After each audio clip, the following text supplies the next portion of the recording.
Hi everyone, welcome back to my channel. In today's video I'm going to show you how I make this simple laundry soap using only two ingredients, palm kernel oil and caustic soda. I always got questions like, can I make soap with just one oil? Is it possible to soap without additives? Today I am here to answer these questions. Yes, you can make soap with only caustic soda and any oil you can lay your hands on. This video is to further explain my last tutorial on how to use saponification table to calculate your soap recipe. If you haven't watched that video, click the link in my description box to watch it to benefit from the knowledge shared in the video. Please subscribe to this channel and turn on our post notification bell to be notified each time we drop educative videos like this. Don't forget to like, comment, share this video to someone out there that needs this video. And the soap lathers so well, you won't believe it was made with just two ingredients. You can see clearly that I didn't add any detergent, just a clean water, just a little rub. Boom, the foaming effect was wow. And the soap will not finish quick, despite that it was produced with only palm kernel oil. You know why? Because it is more oil than water. Without boiling you, let's dive in straight into the production process.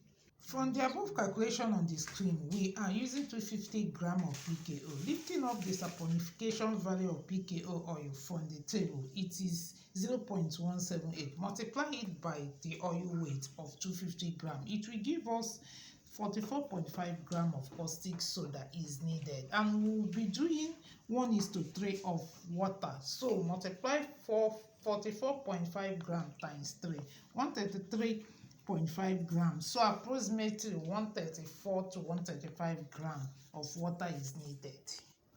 After taking safety measure in mixing my lye solution, by the way, lye solution is a mixture of caustic soda and water.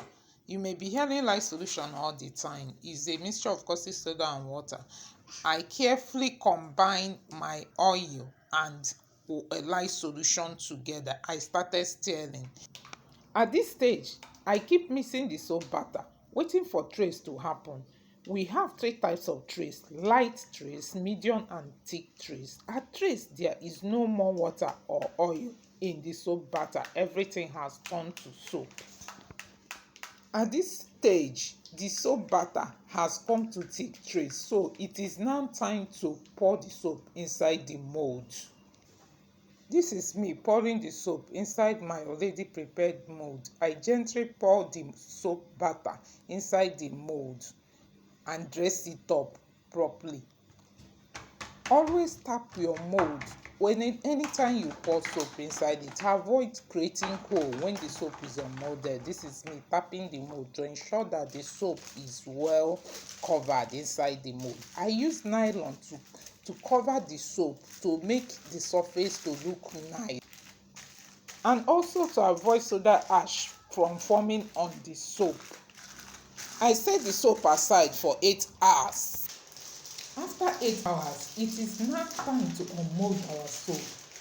This is the final result of soap made using the calculated SAP value. As you can see, even with just two ingredients, the soap formed perfectly because the calculation was correct. The goal of this video is to help you understand that once you know how to use saponification value, you can create and calculate your own soap formulas confidently. If you found this video helpful, don't forget to like the video, subscribe to the channel and share it with someone who wants to learn soap making. I will be posting more tutorials to help you understand soap formulation step by step. Always be good to one another. Anticipate my next video. Bye.